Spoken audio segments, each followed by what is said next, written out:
Électrochoc, le podcast des électrons libres.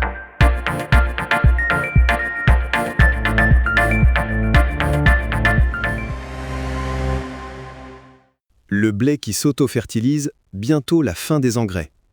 Aujourd'hui, nous allons plonger au cœur d'une véritable révolution agricole.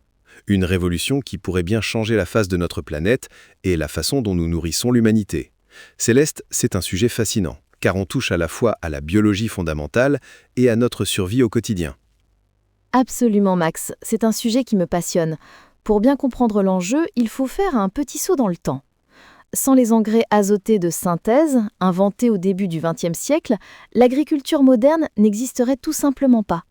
C'est ce fameux procédé Haber-Bosch qui a permis de décupler les rendements agricoles et de nourrir une population mondiale en pleine explosion. C'est vrai que l'azote, c'est le moteur du vivant. Il est partout, dans notre ADN, dans nos cellules et surtout dans les protéines. Dans la nature, cet azote circule en boucle fermée. Les plantes meurent, se décomposent et l'azote retourne à la terre. Mais dans nos champs, c'est une autre histoire. Quand on récolte le blé ou le maïs, on emporte l'azote avec. Il faut donc le remplacer. Et pendant longtemps, on a utilisé du fumier ou du lisier. Mais aujourd'hui, face aux besoins gigantesques de notre agriculture, cela ne suffit plus. En France, par exemple, la moitié de la fertilisation vient des engrais de synthèse.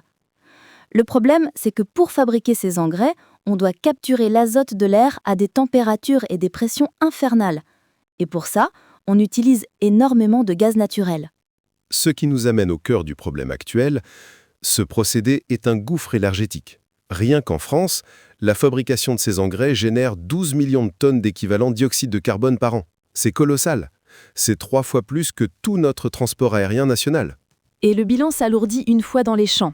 L'épandage libère du protoxyde d'azote.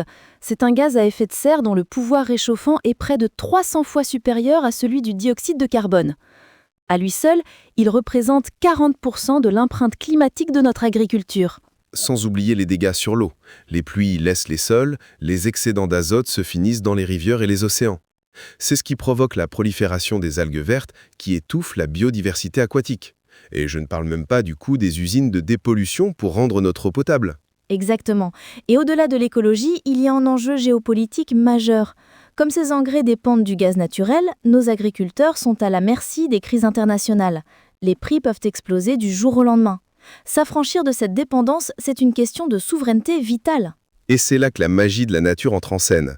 Car certaines plantes se débrouillent très bien sans aucun engrais chimique. Je pense aux légumineuses, comme les pois, les lentilles ou le soja.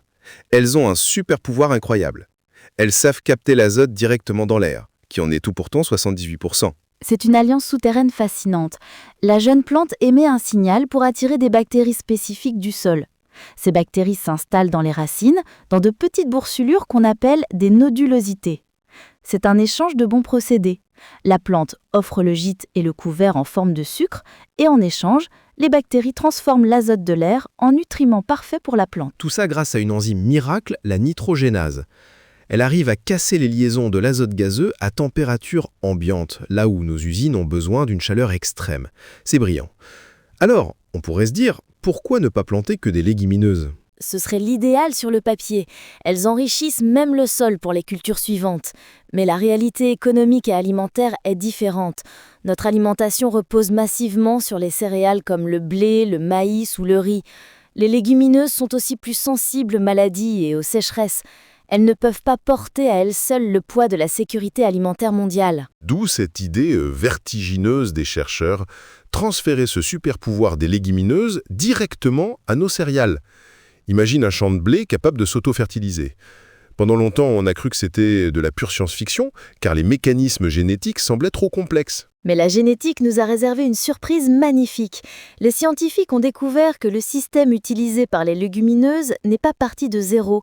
C'est en fait une adaptation d'un mécanisme très ancien que presque toutes les plantes, y compris le blé, utilisent déjà pour s'allier avec des champignons du sol. C'est une nouvelle extraordinaire. Ça veut dire que le blé possède déjà la boîte à outils génétique de base. Il suffirait de modifier légèrement ce programme pour qu'il accepte aussi les bactéries fixatrices d'azote. Les biologistes ont même identifié le gène maître de cette opération, un véritable chef de chantier qui donne l'ordre de construire les nodulosités dans les racines. Et ils ont aussi compris le rôle d'une hormone végétale clé, la gibéraline, qui déclenche la multiplication des cellules au bon endroit. Avec ce mode d'emploi en main, les laboratoires du monde entier sont dans les starting blocks. Il y a déjà des solutions à court terme qui émergent. Par exemple, on commence à enrober les graines de blé avec des bactéries naturellement capables de capter l'azote. C'est une méthode simple, sans modification génétique, qui permet déjà de réduire l'utilisation d'engrais.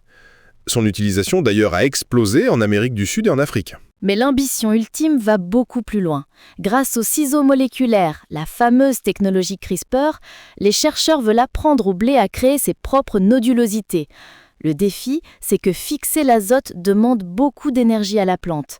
Elle doit sacrifier une partie de ses sucres, ce qui pourrait faire baisser les rendements des corlettes. Et là encore, la science a trouvé une parade élégante. Les chercheurs ont découvert un interrupteur naturel basé sur le zinc. Si le sol est pauvre, la machine à azote tourne à plein régime, mais si la plante détecte qu'il y a déjà assez de nutriments dans la terre, le système s'éteint automatiquement pour économiser l'énergie de la plante. C'est de la haute précision. Et pour couronner le tout, il y a cette découverte incroyable faite récemment. Des biologistes ont observé une algue marine qui a carrément fusionné avec une bactérie fixatrice d'azote, créant un nouvel organe dans la cellule. Si on arrive à reproduire cette fusion chez nos céréales, ce serait le Graal absolu. Des cultures totalement autonomes, sans baisse de rendement. C'est un horizon rempli d'espoir. Des grands programmes de recherche internationaux sont sur le coup, soutenus par des fondations majeures comme celle de Bill et Melinda Gates. Les experts visent l'année 2050 pour voir ces super céréales arriver dans nos champs. À ce moment-là, nous serons plus de 9 milliards d'humains sur Terre. C'est un défi immense, mais la solution est à portée de main. Le dernier obstacle ne sera d'ailleurs pas scientifique, mais politique. En Europe notamment, il faudra accepter d'utiliser ces nouvelles techniques de génie génétique pour sauver nos sols et notre climat. Exactement. Nous avons l'opportunité historique de réconcilier une agriculture très productive avec le respect total de notre environnement. La fin des engrais chimiques n'est plus une utopie, c'est un avenir en construction.